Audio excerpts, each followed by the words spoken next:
Lintas Makassar Pagi, Pro 1 RRI Makassar, Kanal Inspirasi.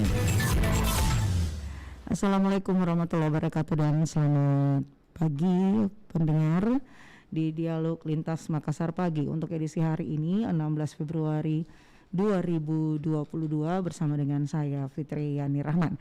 Dan kali ini kita akan mengangkat topik marak pembangunan infrastruktur yang ditolak warga.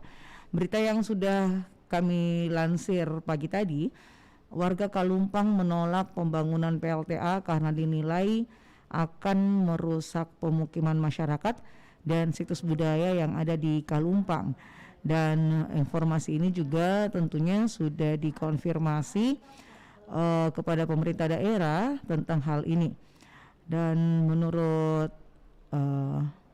tentunya akibat pembangunan ini diharapkan juga adanya relokasi itu dilakukan dengan tentunya adalah karena ada AMDAL pembangunan PLTA yang lebih jelas. Kepala Dinas ASDM Sulawesi Barat Bapak Apin mengatakan bahwa AMDAL PLTA di Kalumpang masih dilakukan kajian layak atau tidak. Nah, sebelumnya warga juga telah melakukan pertemuan dengan Gubernur Sulbar terkait pembangunan PLTA di Kalumpang. Baik, saat sekarang tentunya kita akan berkomunikasi dengan narasumber kami sehubungan dengan topik kita pagi hari ini tentang maraknya pembangunan infrastruktur yang ditolak warga. Ini ya, saya bersama dengan PA saya ya, ini udah kelihatan di kamera juga. Baik, ada Bapak Muhammad Hatta Kainang SH, Wakil Ketua Komisi 2 DPRD Sulawesi Barat yang tentunya akan bersama dengan kita saat sekarang. Baik, saya menyapa. Assalamualaikum. Waalaikumsalam warahmatullahi wabarakatuh. Salam hangat pemirsa RRI Makassar di mana saja berada. Iya, tentunya salam sehat selalu Pak ya. Ya. Iya. Nih Pak, ini apa ya, semakin marak tentunya pembangunan yang sebenarnya untuk masyarakat, tetapi ternyata pembangunan infrastruktur ini malah ditolak warga Pak. Tentang adanya kasus yang terjadi di pembangunan PLTA oleh warga Kalumpang yang menolak pembangunan karena dinilai merusak pemukiman masyarakat dan situs budaya yang ada di sana. Bagaimana sebenarnya kondisi yang terjadi Pak di yang ada di sana? Ya, sebenarnya persoalan pro kontra pendirian PLTA di Kalumpang Mamuju ini kan memang menjadi kontroversi di dalamnya karena terus terang kalau bicara infrastruktur PLTA itu sementara sudah ada PLTA juga sementara dibangun di daerah Kalumpang dengan Bonehao ya, ini PLTA Karama yang notabene dikerjakan oleh Kalla. Yang sekarang ditolak ini adalah PLTA baru yang perusahaan baru yang memang sifatnya dia itu agak masuk ke wilayah masyarakat. Jadi ini juga menarik karena ngapain kemudian mendirikan lagi PLTA, padahal nyata ada PLTA juga di atasnya seperti itu. Iya, padahal sudah ada ya Pak ya? Iya itu, ya ini juga problem. Artinya kalau bicara pembangkit listrik hari ini di Sulawesi Barat, itu kan kami sudah punya PLTU Belang-Belang. Kemudian ada PLTA Karama nanti yang luar biasa kapasitas megawattnya. Nah ini lagi yang ada lagi PLTA yang hidro MCW itu yang ditolak oleh warga. Ini kan juga menarik. Ngapain kita membuat pembangkit banyak? Ya tentu kan akan ada over kapasitas listrik dong gitu. Iya. Nah tentunya juga ini kan tapi memang baru terjadi Pak ya bahwa kemudian infrastruktur semacam PLTA ini mengalami penolakan. Kalau yang sebelum-sebelumnya dibangun itu lempeng aja begitu Pak? Ya. Ini kan berjilid Mbak ya, kalau persoalan PLTA, historis pembangunan, rencana pembangunan PLTA di daerah Kalumpang dengan Bonehao, dulu waktu tahun 2011 itu memang menjadi kontroversi ketika awalnya PLTA Karama yang korporatnya adalah Kalla itu juga mendapat penolakan, tapi alhamdulillah hari ini sudah tidak ada masalah. Mara PT Kalla ini membangun infrastruktur pendukung seperti jalan dan jembatan, bagian dari komitmen ketika mereka mendirikan PLTA. Ya. Seperti itu. Jadi ada kompensasi Kalau ini ke yang warga sekarang begitu. yang ditolak oleh warga memang menjadi kontroversi karena apa yang kemudian diraih oleh masyarakat, kemudian seperti apa komitmennya, ini yang nggak jelas gitu, seperti itu. Ya.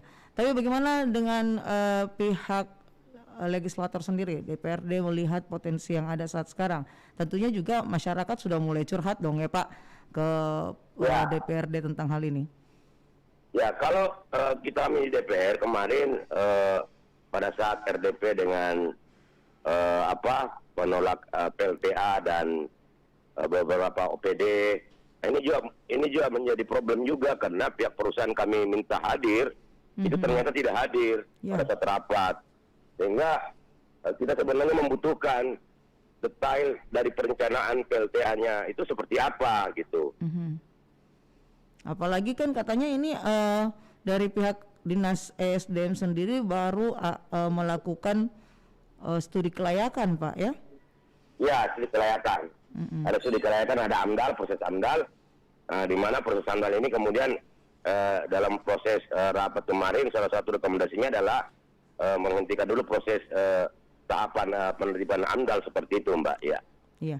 Jadi sampai saat ini tentunya ini masih terus bergulir, penolakan ini juga bisa terpending lah untuk sementara aksinya ya, karena belum ada kegiatan-kegiatan lanjutan lagi atau aksi lanjutan lagi dari pihak pemerintah. Iya, saya rasa Mbak ini perlu dikelirkan. Artinya kami DPRD posisinya di sini adalah memfasilitasi ya apa yang menjadi keinginan masyarakat ya. Tentu kenapa kemarin kami menghadirkan juga minta dihadirkan pihak corporate perusahaannya itu untuk mengetahui juga supaya ada perimbangan. Tapi kemudian kalau pihak perusahaan tidak hadir ya ini juga kan menjadi soal juga. Iya, karena dia yang tidak desain. Ya, tidak komprehensif dalam melihat permasalahan seperti itu. Baik. Jadi pada dasarnya ketika nanti akan diagendakan ulang Pak untuk hearing. Ya, akan diagendakan ulang. Dan terus terang saya punya pikiran dan itu akan saya sampaikan ke teman-teman di Dewan bahwa ini juga penting untuk menghadirkan pihak PLN tentang sejauh mana sih efek dari ketika ada lagi pembangkit baru. Apakah ini kemudian akan membuat kapasitas listrik itu over ataukah memang dibutuhkan PLTA untuk menambah kapasitas listrik yang ada di Sulawesi Barat? Ini juga penting Mbak. Karena PLN ini adalah regulator listrik. Karena yang kita ketahui ketika PLTA ini kemudian berproses, tentu PLN akan membeli listrik dari situ, kemudian masyarakat pun akan membayar listrik ke PLN seperti itu. Iya. Jadi memang ini yang harus dipahami dulu sebenarnya tingkat kebutuhan masyarakat. Apakah ini memang dibutuhkan untuk ada penambahan PLTA lagi dengan kondisi yang ada, ya seperti itu. Betul Mbak. Baik, Pak Hatta tentunya terima kasih sudah bersama dengan kita di kesempatan pagi hari ini. Setidaknya kita nanti akan tentunya juga menunggu perkembangan dari hasil pertemuan bersama dengan pemerintah kabupaten dan juga dari pihak perusahaan pastinya. Dengan PLN. Ya, dengan regulator listrik. Regulator, betul. Ya. Baik, terima kasih Pak Hatta atas kebersamaannya. Assalamualaikum. Assalamualaikum. Waalaikumsalam warahmatullahi wabarakatuh. Baik, pendengar, tentunya kita sudah bersama tadi Bapak Muhammad Hatta Kainang, SH. Tentunya juga pada dasarnya pemerintah diharapkan untuk benar-benar melakukan studi kelayakan yang semestinya, apakah kemudian ini memang layak untuk dilakukan lagi penambahan PLTA karena sebelumnya sudah ada PLTA, dan apakah memang ini PLT yang sangat dibutuhkan oleh masyarakat sehingga kemudian kebutuhan listrik ini tidak akan menjadi over nantinya. Untuk selanjutnya nanti mungkin ya di pemberitaan-pemberitaan kita selanjutnya akan menunggu apalagi hasil pertemuan dari DPRD Sulawesi Barat dengan pihak regulator PLN dalam hal ini dan juga dari pemerintah Provinsi Sulawesi Barat dan pengusaha. Baik, jangan kemana-mana, tetap bersama dengan kami di 94,4 FM, masih dengan topik marak pembangunan infrastruktur yang ditolak warga.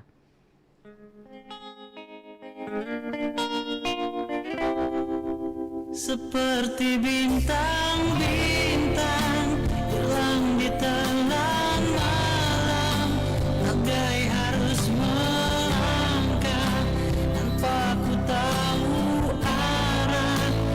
Lepaskan aku dari derita tak bertepi saat kau tak di sini. Seperti dedaunan berjatuhan di taman, bagaikan debur ombak mampu pecahkan karang. Lepaskan aku dari derita tak berakhir saat kau tak di sini. Saat kau tak ada atau kau tak di sini, terpenjara sepi, ku nikmati sendiri. Tak terhitung waktu untuk melupakanmu. Aku tak pernah bisa, aku tak pernah bisa. Seperti dedaunan berjatuhan di taman, bagaikan debur ombak mampu pecahkan karang. Lepaskan aku dari derita tak berakhir saat kau tak di sini. Saat kau tak ada atau kau tak di sini, terpenjara sepi, ku nikmati sendiri. Tak terhitung waktu untuk melupakanmu. Aku tak pernah bisa, aku tak pernah bisa.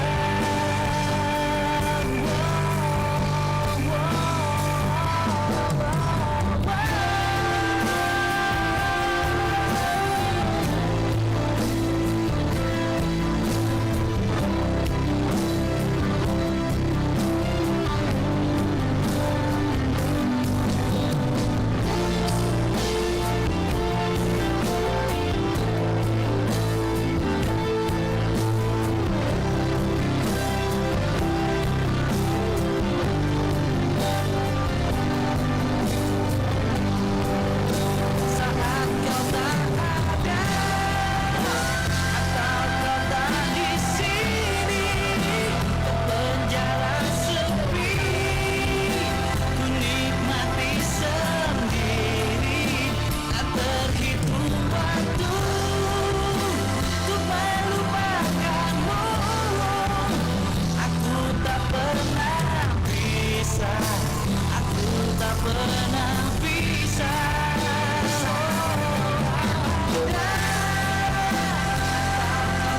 Di sini, penjara sepi, ku nikmati sendiri.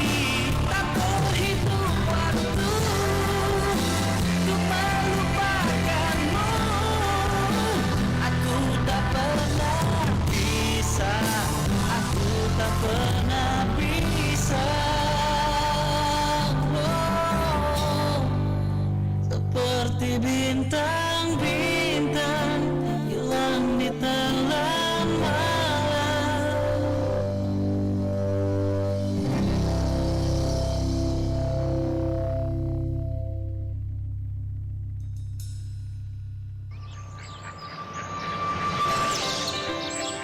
Alam adalah kehidupan. Jangan biarkan alam dan lingkungan kita gersang, sehingga tak dapat memberi kehidupan. Jangan warisi anak cucu kita dengan air mata, tetapi warisi anak cucu kita dengan mata air dan alam yang subur penuh pepohonan yang rindang. Mari kita menanam pohon di lingkungan rumah masing-masing. 5 arahan Presiden soal penerapan adaptasi kebiasaan baru, yakni pentingnya prakondisi yang ketat, yakni protokol kesehatan yang harus diikuti masyarakat seperti menggunakan masker dan lain-lain. Perhitungan yang cermat dan mengambil kebijakan berdasarkan data dan fakta di lapangan. Menentukan prioritas sektor dan aktivitas mana yang bisa dimulai atau dibuka secara bertahap. Konsolidasi dan koordinasi pemerintah pusat dan daerah sampai ke tingkat RT terus diperkuat dengan melibatkan masyarakat bersinergi menyelesaikan persoalan besar ini. Melakukan evaluasi secara rutin meskipun sebuah daerah kasus barunya sudah menurun. Jangan lengah, karena kondisi di lapangan sangat dinamis. Lintas Makassar Pagi.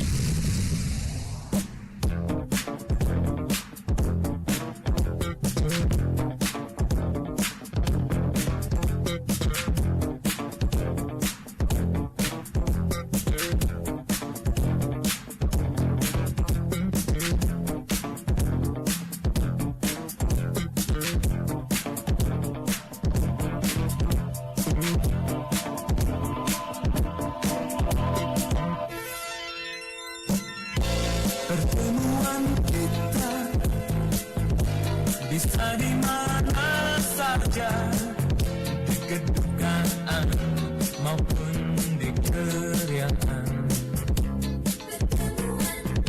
Pertemuan kita boleh jauh di mata, namun kita selalu dekat di hati. Kehadiran kita berdua adalah jemaah cinta yang mulia. Andai raga harus berpisah jua, kan masih ada ruang di jiwa. Pertemuan kita semoga kekal abadi, karena ku di hatimu, kau di hatiku. Pertemuan kita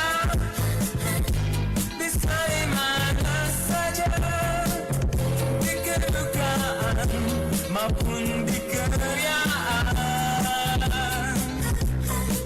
Pertemuan kita boleh jauh di mata, namun kita selalu dekat di hati. Kehadiran kita berdua adalah jemaah cinta yang mulia. Andai raga harus berpisah jua, kan masih ada ruang di jiwa. Pertemuan kita semoga kekal abadi, karena ku di hatimu, kau di hatiku.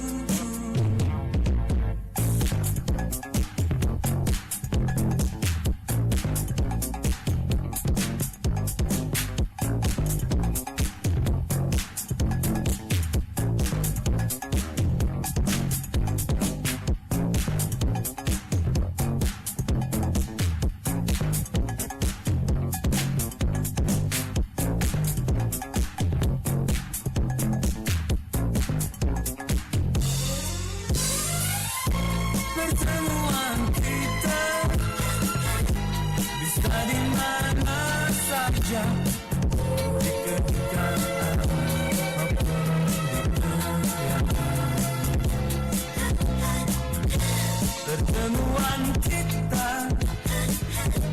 boleh jauh di mata, namun kita selalu dekat di hati. Kehadiran kita berdua adalah jelmaan cinta yang mulia. Andai raga harus berpisah jua, kan masih ada ruang di jiwa. Pertemuan kita semoga dekat abadi, karena ku di hatimu, kau di hatiku. Ku di hatimu, oh, kau di hatiku.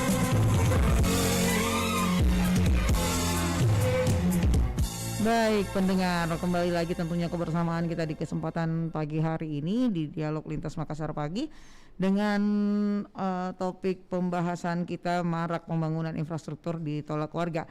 Salah satu di antaranya kasus yang terjadi ketika warga Kalumpang menolak pembangunan PLTA karena dinilai akan merusak pemukiman masyarakat dan situs budaya yang ada di Kalumpang, Sulawesi Barat. Dan bersama dengan kita saat sekarang Profesor Dr. Haji Abdul Hamid HB, pengamat ekonomi dari Unhas Makassar. Halo, Assalamualaikum Prof.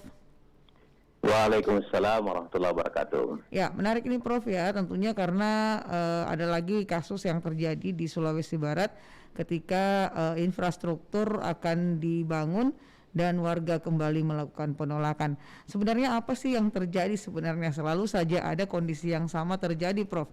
Ketika infrastruktur mau dibangun, biasanya ada penolakan dari warga. Iya, ini memang persoalan yang klasik ya, ketika terjadi pembangunan infrastruktur yang dilakukan oleh pemerintah dan wilayah pembangunan infrastruktur itu beririsan dengan area pemukiman atau misalnya ada cagar budaya atau dampak-dampak lingkungan lainnya, disinilah sering terjadi penolakan dari masyarakat. Jadi apa yang terjadi di Sulbar ini sama apa yang sedang terjadi sekarang di Jawa Tengah itu ya, di desa Daras itu ya, rencana pembangunan waduk, itu terjadi penolakan besar-besaran oleh masyarakat karena ada penambangan batu untuk proyek waduk Daras itu, dan dikhawatirkan dengan penambangan batu itu akan mempersulit masyarakat memperoleh air yang selama ini mengairi sawah mereka. Nah, apa yang terjadi di Sulbar kurang lebih sama. Jadi ada dampak yang dikhawatirkan oleh masyarakat dengan rencana besar pemerintah ini, pembangunan PLTA. Nah, oleh karena itu sebenarnya solusinya adalah, pertama adalah komunikasi. Ya, kemudian kalau toh ada dampak yang diperkirakan mempengaruhi lingkungan dan masyarakat yang tinggal di sana, nah disinilah ada kajian AMDAL-nya, dan kajian AMDAL inilah yang diantisipasi oleh pemerintah. Kalau toh misalnya harus relokasi penduduk, ya itu konsekuensi, atau misalnya ada ganti rugi yang wajar untuk masyarakat. Karena memang proyek PLTA ini kan juga proyek yang punya tujuan publik, ya, punya tujuan masyarakat luas. Ya, sehingga kadang-kadang pemerintah kan lebih mempertimbangkan kepentingan publik dibanding misalnya kepentingan area tertentu. Cuma memang disinilah perbedaan cara pandangnya antara masyarakat dengan penduduk itu, antara masyarakat dengan pemerintah. Pemerintah melihat kebutuhan listrik misalnya, yang juga kalau PLTA ini kan termasuk proyek green ya, hijau, jadi tidak menggunakan lagi batu bara yang punya polusi dan itu tidak terbarukan. Dengan proyek listrik dengan PLTA ini tentu sangat menguntungkan negara kita, termasuk masyarakat yang ada di sana. Sehingga konsekuensinya inilah yang harus diatasi oleh pemerintah dan memberi pemahaman kepada masyarakat. Saya kira itu. Ya, tadi juga kita coba berkomunikasi dengan salah seorang anggota DPRD Sulbar sehubungan dengan hal ini, Prof. Menurutnya juga memang ini masih dalam kajian kelayakan karena sudah pernah melakukan pertemuan dengan pengusaha yang akan melaksanakan ini, tapi pengusahanya belum hadir. Dan kemudian dari pihak Kepala Dinas SDM Sulbar juga sudah mengatakan bahwa AMDAL dalam studi kelayakan. Bahkan dari DPRD sendiri ini masih juga mempertanyakan apakah PLTA ini masih penting untuk ada, karena sebelumnya sudah ada PLTA Karama yang cukup besar kapasitasnya begitu. Nah, kalau misalnya memang seandainya terjadi seperti ini, Prof, bahwa pandangan bahwa sebenarnya PLTA Karama dianggap sudah cukup mencukupi kebutuhan listrik terhadap masyarakat yang ada di sana, apakah tidak menjadi over capacity ketika muncul lagi keinginan untuk membuat PLTA baru seperti ini, Prof? Ya, dalam jangka pendek mungkin iya ya. Tapi yang paling penting digarisbawahi di sini bahwa syukurlah ada kajian AMDAL yang sedang berlangsung. Nah, tentu AMDAL ini yang ditangani oleh pihak independen dalam berbagai unsur harus benar-benar memberikan penilaian yang jujur. Kalau misalnya AMDAL-nya tidak memungkinkan, maka pemerintah harus segera menghentikan ini. Tapi kalau AMDAL-nya itu lolos, maka mau tidak mau masyarakat harus rela. Nah, alasan misalnya anggota DPRD mengatakan kapasitas listrik sekarang terpenuhi dengan PLTA yang ada, itu bisa jadi pertimbangan. Tetapi begini, Mbak, kalau jadi ibu kota negara itu pindah ke Kalimantan Timur, maka wilayah terdekat itu adalah Sulbar, diuntungkan, dan itu bisa mensuplai listrik ke sana. Dan Sulbar dengan dekat dengan ibu kota baru, pasti nanti secara tidak langsung industrinya akan berkembang. Ya, pembangunan industri yang berkapasitas besar tentu membutuhkan listrik juga yang besar. Jadi menurut saya itu perlu juga diantisipasi, bukan sekedar pemenuhan yang ada sekarang, tetapi juga rencana ke depan, pemindahan ibu kota negara yang membutuhkan suplai listrik besar, meskipun di sana juga sudah ada rencana pembangunan listrik PLTA juga ya. Tetapi pemindahan ibu kota negara ini kan memberikan dampak positif kepada Sulbar sendiri dan pasti mendapat imbas positif pengembangan daerah di sana dalam bentuk industri, ya misalnya pelabuhan atau industri manufaktur dan lain sebagainya. Nah, itu butuh listrik yang besar. Nah, kalau misalnya itu sudah ada, ini jauh lebih siap. Itu pandangan saya, Mbak. Iya, berarti ini lebih kepada juga kebutuhan masa depan gitu ya terhadap listrik. Betul sekali. Prof ya. Jadi memang ini kajiannya harus betul-betul tidak melukai masyarakat juga, dan kemudian juga pemenuhan kebutuhan ini bisa dirasakan. Nah, kira-kira apakah juga bukan karena alasan kompensasi misalnya, Prof, kadang-kadang bisa menjadi pemicu sehingga adanya penolakan ketika infrastruktur itu mau dibuat? Ya, itu dua hal ya. Selain AMDAL-nya juga konsekuensi yang harus ditanggung oleh pemerintah, misalnya relokasi, ganti rugi, dan lain sebagainya. Nah, ini tentu solusinya adalah tinggal dikomunikasikan. Apalagi ini kan misalnya kepentingan publik ya, bukan kepentingan pihak tertentu. Ya, Sulbar di masa depan ini harus juga diperhitungkan seperti apa. Nah, pasti butuh listrik yang besar.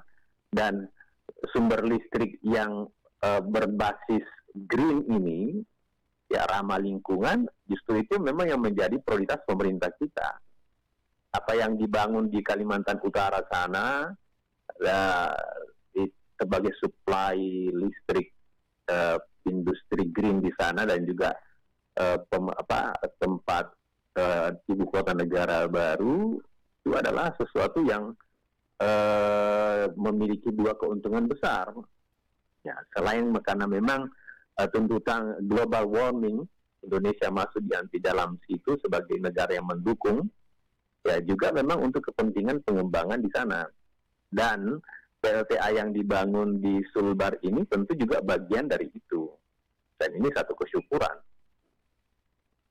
Saya kira itu, Pak. Iya, jadi pada dasarnya sebenarnya lebih ke menunggu hasil AMDAL saja dulu ya, Prof ya. Apakah betul, ini layak itu atau tidak? Betul. Ini menghindari resiko lebih besar daripada manfaat. Iya. Ya, kalau AMDAL-nya lolos, nah barulah pemerintah atau siapapun yang mengerjakan proyek itu memberikan izin dan dieksekusi. Kalau AMDAL-nya tidak lolos, ya pemerintah juga harus berbesar hati. Iya. Iya. Baik. Ya, semoga juga yang mengelola AMDAL juga jujur ya, Prof. Iya, itu masalah juga. Itu yang penting, Prof. Nah, betul sekali.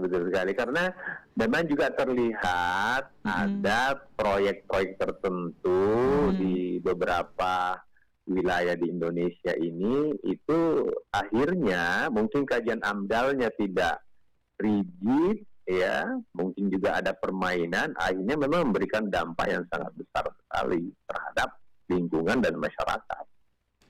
Iya, karena soalnya juga kita bisa melihat ya, banyak juga infrastruktur yang kemudian dianggap dalam proses AMDAL sudah melewati, tapi dalam proses pembangunan atau pengerjaannya itu malah ada yang mangkrak gitu, Prof ya. Betul, ya. Jadi selain mangkrak ya, juga misalnya beberapa reklamasi laut kan akhirnya kan memberikan dampak negatif, ya, terhadap nelayan, penduduk yang ada di sekitar situ. Kemudian misalnya terjadi kebuntuan aliran sungai, nah, itu AMDAL semua itu. iya. Ya. Dan akhirnya menimbulkan kesia-siaan jadinya infrastrukturnya, Prof. Ya, nah kalau misalnya sudah ada dampaknya terlihat, bisa saja proyek itu mangkrak. Nah, iya. Dan itu mungkin juga bisa dirasakan di Sulawesi Selatan ya, Prof ya, untuk beberapa kondisi juga sampai sekarang Ya, juga betul. kereta api kita ini belum. Ya, betul sekali. Baik. Betul sekali. Baik, di penghujung perbincangan ini, Prof, mungkin supaya sedikit mencerahkan dan ini bisa lebih berhati-hati dalam pembangunan infrastruktur, mungkin ada saran yang bisa diberikan, Prof, kepada masyarakat kita supaya juga tidak terjadi penolakan yang cukup signifikan, termasuk juga kepada pemerintah kita ketika harus membangun infrastruktur, seperti apa sebenarnya supaya tidak berbenturan ini antara masyarakat dengan pemerintah, padahal sama-sama membutuhkan tentunya efek positif dari setiap pembangunan infrastruktur.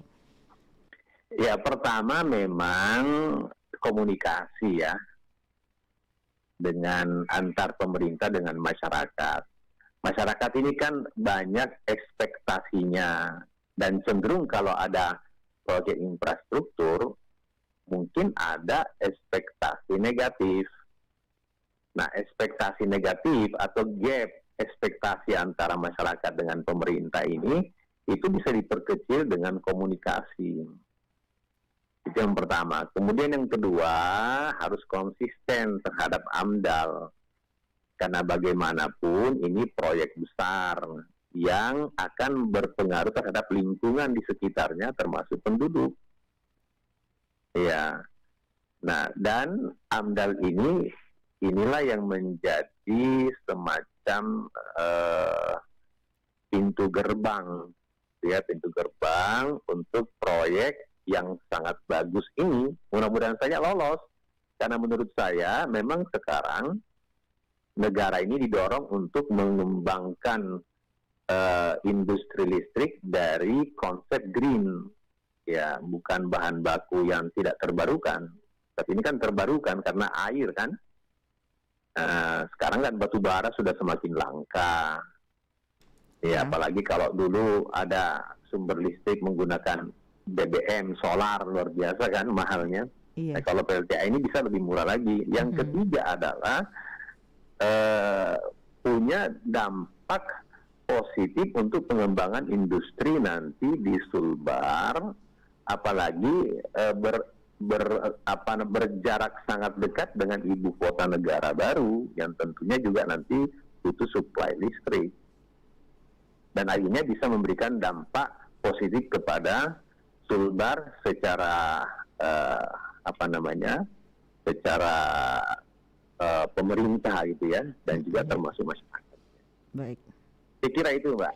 Baik, terima kasih banyak atas waktunya, Prof. Tentunya sehubungan dengan adanya kejadian yang ada di Sulbar ini mencerahkan juga. Setidaknya nanti kita berharap setiap ada pembangunan infrastruktur tidak kembali lagi terjadi penolakan-penolakan oleh warga. Baik, Assalamualaikum, Prof. Waalaikumsalam warahmatullahi wabarakatuh. Baik ya, pendengar, tadi juga sudah cukup gamblang Profesor Dr. Haji Abdul Hamid Habib, pengamat ekonomi UNHAS kita, menjelaskan bahwa pada dasarnya memang kondisi-kondisi yang selalu terjadi ketika adanya penolakan pembangunan infrastruktur memang karena beririsan ya, selalu bertemu dengan kondisi yang ada di sana, misalnya ada warga, pemukiman warga ataupun ada situs sejarah. Dan yang paling penting adalah ketika pembangunan infrastruktur itu ingin dilakukan, ada beberapa hal yang harusnya menjadi utama untuk segera diberlakukan adalah membangun komunikasi yang baik antara warga dan juga tentunya masyarakat ya, dan pihak pemerintah. Terus ada konsistensi terhadap AMDAL, karena AMDAL ini dianggap sebagai pintu dari sebuah pembangunan, dan positif untuk pengembangan industri. Ada telepon, kita coba terima ya, tetapi mungkin tidak akan memberikan solusi. Setidaknya mungkin ada masukan dari penelpon kita. Halo, Assalamualaikum. Waalaikumsalam warahmatullahi wabarakatuh. Iya, dengan siapa di mana? Dari Daeng Kajang di Jakarta. Iya, Daeng Kajang, silakan Ki. Ada tanggapan tak terhadap? Iya, jadi saya menilai bahwa umumnya proyek-proyek yang mendapatkan penolakan di masyarakat itu disebabkan oleh persiapan sosial yang tidak matang. Persiapan sosialnya, Bu. Iya, karena kan harusnya partisipasi masyarakat yang diutamakan. Ya. Jadi proyek yang akan dikerjakan di satu lokasi itu semangatnya akan menjadi dari masyarakat, oleh masyarakat, dan untuk masyarakat. Ya. Nah, ini yang mesti dikomunikasikan oleh para pelaksana proyek, terutama dari pihak pemerintah dan pelaksana lapangan, agar persiapan sosialnya itu yang harus disiapkan betul-betul, ya kan? Nah, saya kira ahli-ahli komunikasi dari para pelaksana proyek, terutama pihak pemerintah kan banyak di situ. SDM-nya tidak kurang.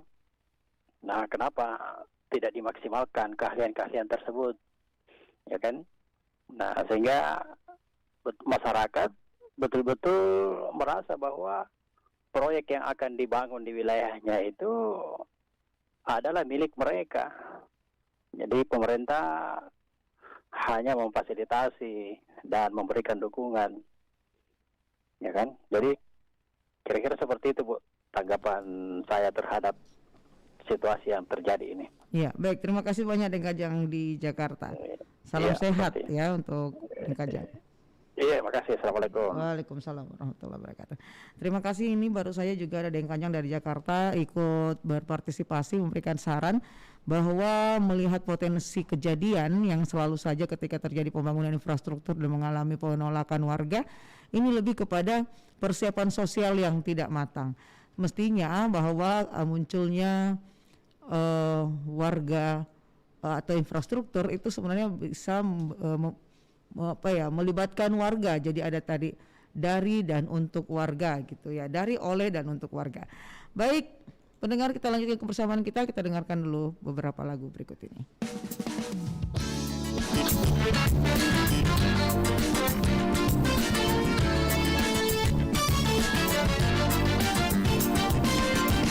Selama ku masih di sini, menanti dan menanti, oh, dirimu yang aku dapatkan. Yang lain ku tak mau, kau seorang untukmu saja, diriku ini milikmu. Yeah, yeah, yeah. Oh.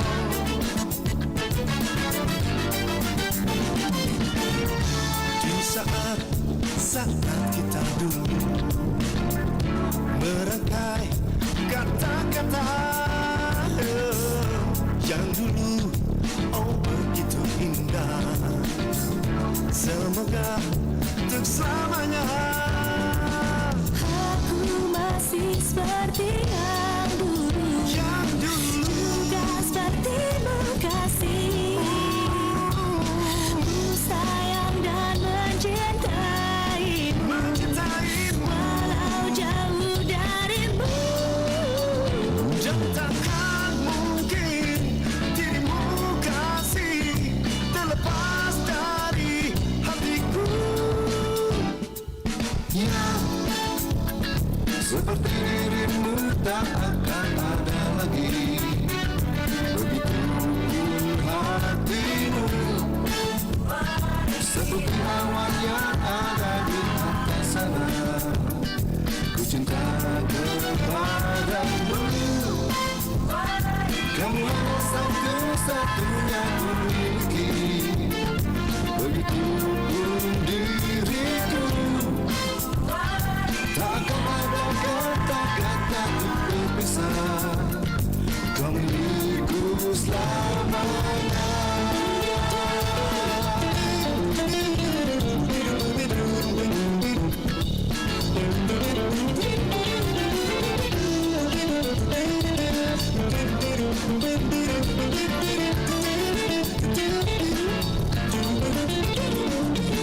Aku masih seperti yang dulu, juga sepertimu kasih.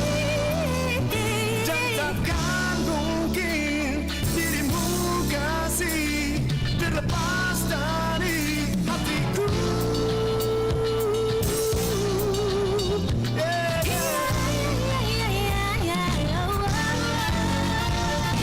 ya, seperti dirimu tak akan ada lagi. Begitu pun hatimu, seperti awan yang ada di atas sana. Ku cinta kepadamu, kamu hanya satu-satunya ku miliki. Begitu pun diriku, tak akan ada kata-kata untuk berpisah. Kau milikku selamanya. Seperti dirimu tak akan ada lagi. Begitu pun hatimu, seperti awan yang ada di atas sana. Ku cinta kepadamu, kamu hanya satu-satunya ku miliki. Begitu pun diriku, tak akan ada kata-kata untuk berpisah. Kau milikku selamanya. Seperti dirimu tak akan ada lagi. Begitu pun hatimu, seperti awan yang ada di atas sana. Ku cinta kepadamu. Masker menjadi salah satu barang yang penting saat ini. Tapi tahukah Anda kalau masker pertama di Jepang terbuat dari jaring logam yang ditutupi kain mulanya? Masker tidak benar-benar bertahan sampai tahun 1918 saat influenza Spanyol mengancam kesehatan dan keselamatan seluruh bangsa. Tiba-tiba semua orang mau memakai masker untuk melindungi diri dari penyakit. Setiap kali penyakit baru muncul di Jepang, masker jadi populer lagi. Akhirnya pada tahun 1950-an, produsen masker mengembangkan masker kasa khusus kain yang sangat mirip dengan masker saat ini. Sejak saat itu, Jepang sudah mulai punya hubungan asmara dengan masker. Hajimemashite. Jepang mengenakan rata-rata 2 miliar masker per tahunnya dengan populasi 127 juta jiwa penduduk Jepang. Artinya, setidaknya lebih dari 15 kain masker dipakai untuk setiap individu setiap tahunnya. Biasanya orang Jepang memakai masker untuk beberapa alasan tertentu yang telah menjadikan masker sebagai budaya hidup yang sehat. Pemakaian masker menjadi sangat penting yang gencar digerakkan oleh pemerintah di seluruh dunia terhadap warganya demi menghentikan penyebaran virus COVID-19.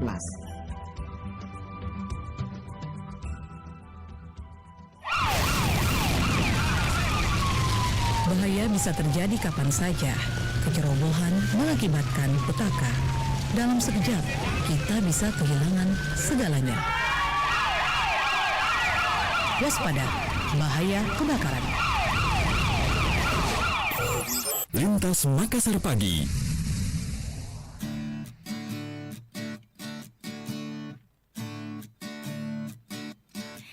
Akhirnya aku bertemu kamu setelah lama kita terpisah. Kau peluk aku, manjakan aku, kau buat aku seperti ratu. Kamu tahu aja, aku ingin itu. Setelah ku pendam resah yang ku rasakan, kamu tahu aja, aku ingin itu. Kini tiada lagi hari-hari tanpamu.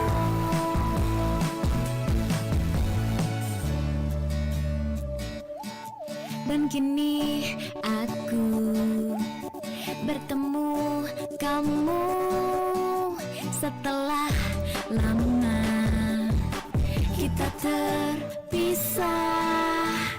Kau peluk aku, manjakan aku, kau buat aku seperti ratu. Kamu tahu aja, aku ingin itu. Setelah ku pendam resah yang ku rasakan, kamu tahu aja, aku ingin itu. Kini tiada lagi hari-hari tanpamu.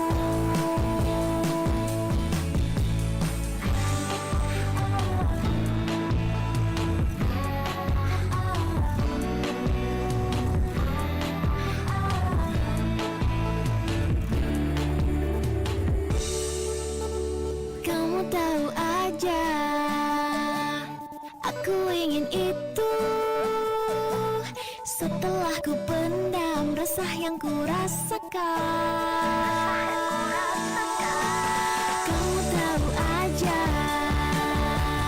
aku ingin itu. Kini tiada lagi hari-hari tanpamu. Kamu tahu aja, aku ingin itu. Setelah ku pendam resah yang ku rasakan,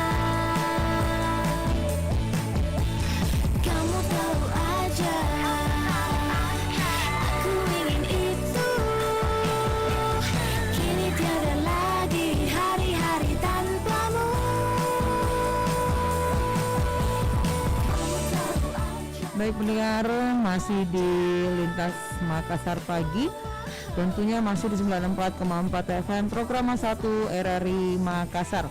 Kita sudah mengangkat dialog topik dalam dialog Lintas Makassar Pagi kita tentang marak pembangunan infrastruktur yang ditolak warga. Dan pendengar, sejak tadi juga kita sudah mendapatkan banyak tentunya pemberitahuan dan informasi yang lebih lengkap tentu dari Bapak Muhammad Hatta Kainang SH, Wakil Ketua Komisi 2 DPRD Sulbar, dan juga pengkajian lebih jauh dari Prof. Dr. Haji Abdul Hamid Habe, pengamat ekonomi Unhas. Dan terima kasih juga ada Deng Kajang tadi dari Jakarta yang ikut tentunya berpartisipasi dan ikut memberikan masukan kenapa kemudian sering terjadi penolakan warga terhadap pembangunan infrastruktur. Baik, dengan mengucapkan terima kasih kebersamaan saya dan Anda di kesempatan pagi hari ini di Dialog Lintas Makassar Pagi. Semoga juga apa yang kita perbincangkan bisa bermanfaat dan akhirnya nanti pembangunan infrastruktur kembali dilakukan, tidak lagi mengalami penolakan warga. Saya Fitriani Rahman, pamit dari ruang dengar Anda. Wassalamualaikum warahmatullahi wabarakatuh.